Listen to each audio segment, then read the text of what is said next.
Hello everyone, welcome back to the channel.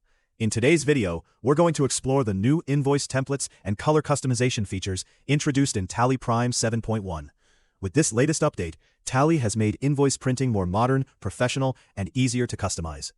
You can now choose from multiple, ready-to-use invoice templates and give your invoices a clean and attractive look without any complicated customization. You can easily add your company logo, header, footer, watermark, authorized signature, bank details, and customize the fonts, colors, and layout to match your business branding. These new options help you create professional invoices that leave a great impression on your customers.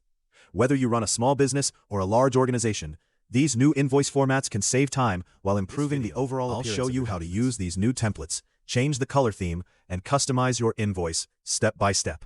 If you find this tutorial helpful, please like the video, subscribe to the channel, and press the bell icon for more Tally Prime, GST, and accounting tutorials. Now, without wasting any more time, let's get started.